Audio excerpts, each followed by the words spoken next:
Many years ago, there was an emperor who was so excessively fond of new clothes that he spent all his money in dress. He did not trouble himself in the least about his soldiers, nor did he care to go either to the theater or the chase, except for the opportunities then afforded him for displaying his new clothes.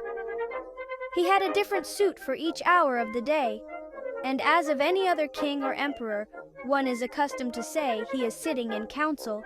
It was always said of him, "The emperor is sitting in his wardrobe."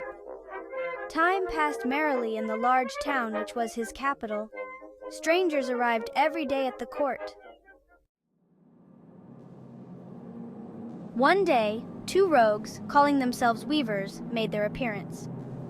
They gave out that they knew how to weave stuffs of the most beautiful colors and elaborate patterns, the clothes manufactured from which should have the wonderful property of remaining invisible to everyone who was unfit for the office he held, or who was extraordinarily simple in character.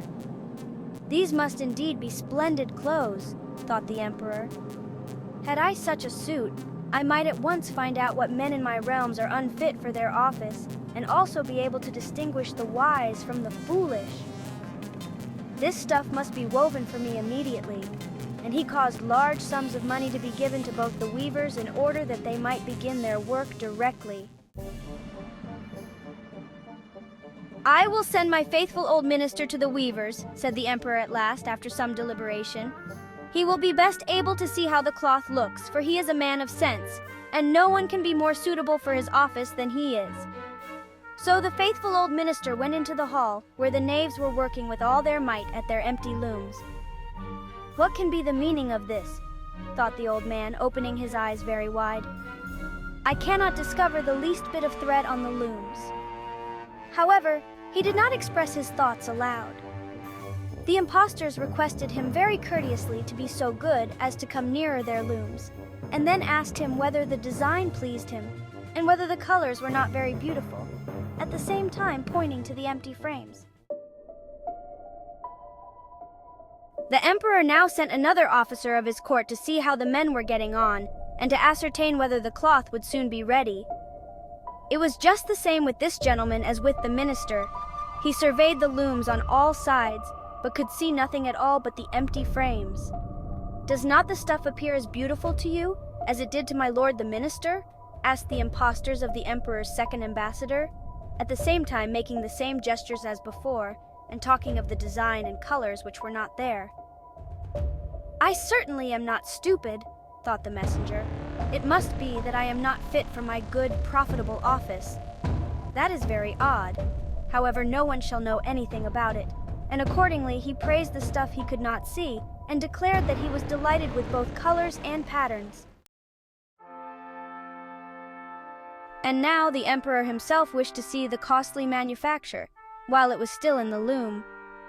Accompanied by a select number of officers of the court, among whom were the two honest men who had already admired the cloth, he went to the crafty impostors, who, as soon as they were aware of the emperor's approach, went on working more diligently than ever, although they still did not pass a single thread through the looms. "Is not the work absolutely magnificent?" said the two officers of the crown already mentioned. "If your majesty will only be pleased to look at it, what a splendid design, what glorious colors!" And at the same time they pointed to the empty frames, for they imagined that everyone else could see this exquisite piece of workmanship. "How is this?" said the emperor to himself. "I can see nothing. This is indeed a terrible affair. Am I a simpleton, or am I unfit to be an emperor? That would be the worst thing that could happen. Oh, the cloth is charming," said he aloud. "It has my complete approbation."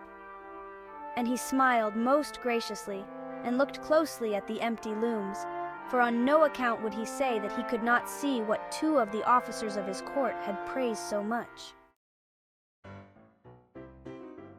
The rogue sat up the whole of the night before the day on which the procession was to take place, and had 16 lights burning, so that everyone might see how anxious they were to finish the emperor's new suit.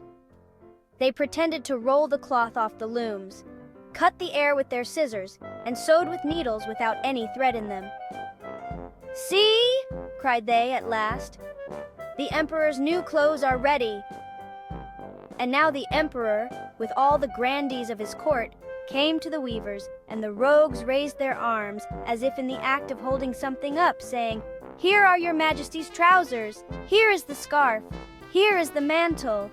The whole suit is as light as a cobweb. One might fancy one has nothing at all on when dressed in it. That, however, is the great virtue of this delicate cloth.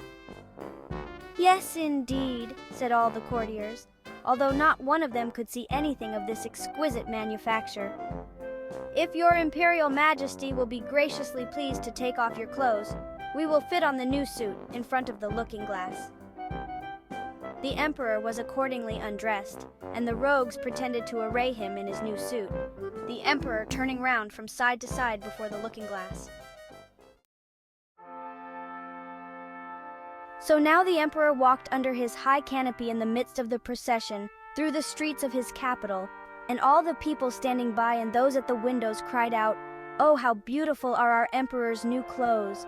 What a magnificent train there is to the mantle, and how gracefully the scarf hangs!" In short, no one would allow that he could not see these much-admired clothes, because in doing so he would have declared himself either a simpleton or unfit for his office. Certainly, none of the emperor's various suits had ever made so great an impression as these invisible ones. "But the emperor has nothing at all on," said a little child. "Listen to the voice of innocence!" exclaimed his father, and what the child had said was whispered from one to another. "But he has nothing at all on!" at last cried out all the people. The emperor was vexed, for he knew that the people were right, but he thought the procession must go on now.